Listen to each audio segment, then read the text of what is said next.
Hey everybody, it's me again, Chief Chinix. Um, Here again today. I'll part a little bit of some stories upon you. This one here is about boot camp.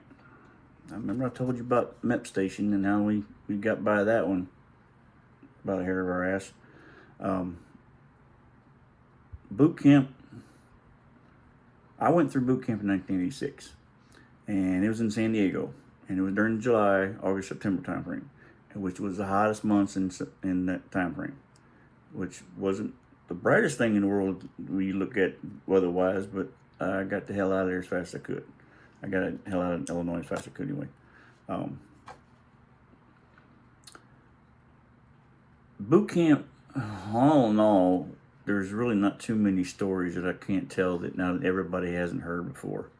Um, there's a couple of them that probably stand out. The one I'm going to tell you here today is definitely one that stands out pretty good for me. The one first thing I remember right off the bat. Uh, I think it was about week two.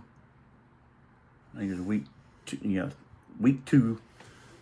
We had our two company commanders, and I had two chiefs. I had a BMC and I had a seaman. I had an internal communication man and a bosun mate. Chiefs, both of them. Yeah, we had fun.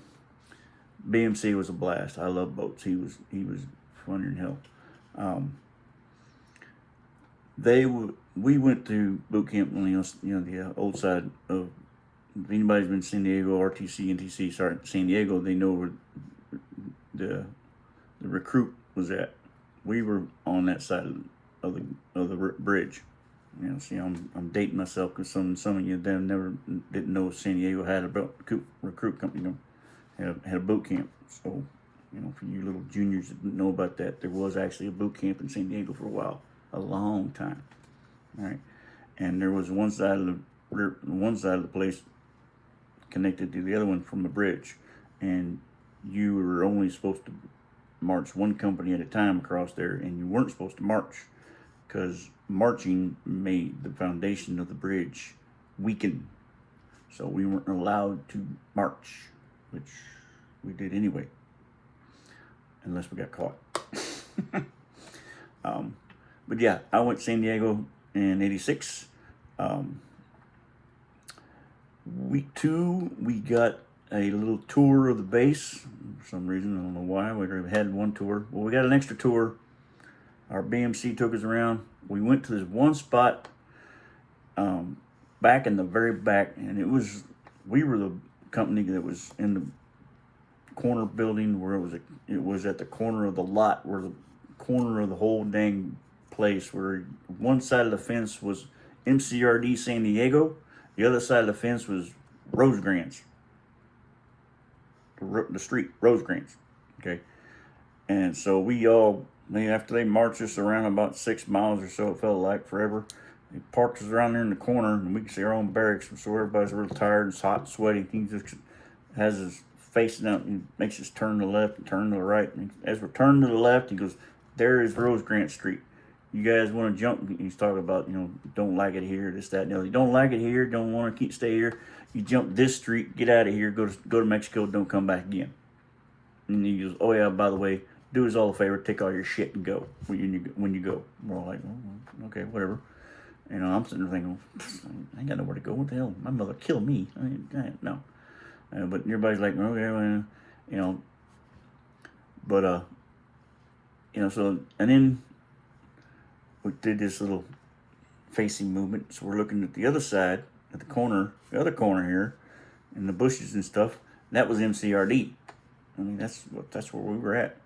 He said, "Then you jump this fence, and may God help your sorry ass souls, because that's MCRD San Diego." And for those of you knuckleheads who don't know what MCRD stands for, it's Marine Corps Recruit Depot. You jump that fence, you might, and he meant might, come back in a couple of weeks. It just depends on how much fun the Marines are having with you. And I wish he was kidding about that, but he wasn't. Well, about 3 days later, we had an instant situation to where three individuals decided that they had enough. Boot camp was too rough for them. They're a little whiny, and they were crying and whining. I guess their JJ's hurt or something. I don't know what it was, but they were missing mommy or whatever the hell it was.